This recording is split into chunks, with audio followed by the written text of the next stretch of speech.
Que reste-t-il? Des morts. Que nous lèguent ceux qui nous ont précédés? De quoi est fait cet héritage? Souviens-toi. Souviens-toi de cette maison de campagne, bercée de la douce lumière de l'aube, cet accueillant sourire, cette odeur si particulière, ces anecdotes, ces histoires de vie, de rencontres, de croisées de chemins. Mais tout cela, cher jury, tout cela, cher public, il ne reste que ton souvenir à toi. Non, ce qui reste vraiment de ceux qui t'ont précédé, c'est toi.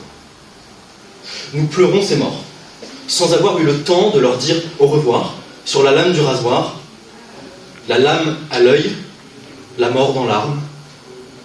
La mort dans l'arme, et quand elle passe à gauche, nous sommes faits comme des rats. Comme un piège, la mort aura notre peau. Alors, que laisseras-tu derrière toi? Un sang mêlé, des chemins emmêlés, tu laisseras d'où tu viens et ce que tu es devenu, un mélange de cultures. S'il y a bien une chose que nous apprennent les défunts, c'est bien que la culture n'a jamais été figée. Cette culture, elle crée des alphabets, jamais figés, toujours phi R, et cette fière T, c'est sa sage S. Ces nouvelles langues ne viennent pas de nulle part. Elles sont les enfants des mélanges de traditions, de peuples, de cultures. Ce sont de ces échanges que viennent les cultures que nous sommes. Elles ont pu naître car nos ancêtres n'ont pas eu peur de l'autre. Ils ont exploré, ils ont migré.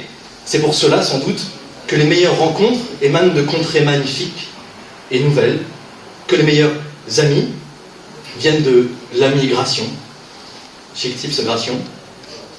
Pourtant, nombreux d'entre nous, animés par un mélange de peur et de haine, par un rejet de l'autre, se proclament protecteurs d'une unique tradition, d'une hiérarchie des peuples, d'une pureté culturelle.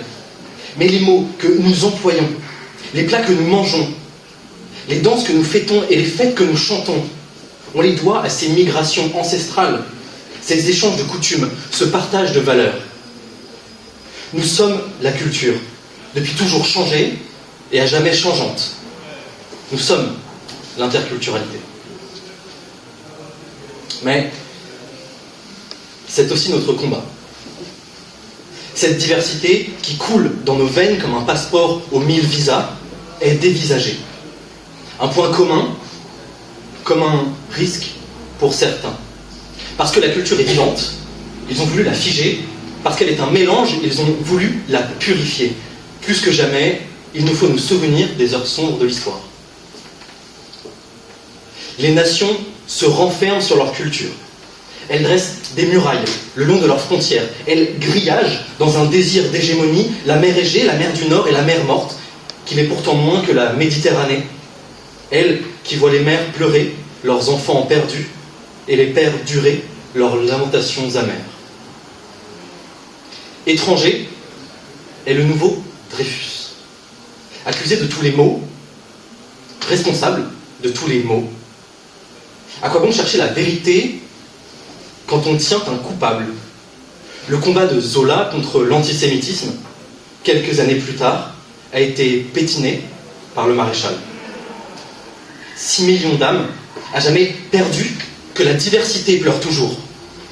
Les larmes de la diversité coulent encore le long des machettes rwandaises, encore dans les cales du Santa Maria de Christophe Colomb, encore sous les tipis amérindiens, encore dans les cendres d'Hiroshima, encore parmi les décombres des écoles de Gaza. Souviens-toi. Nous sommes l'interculturalité. Nous sommes ce mélange de cultures, façonné pendant des millénaires, légué par nos ancêtres.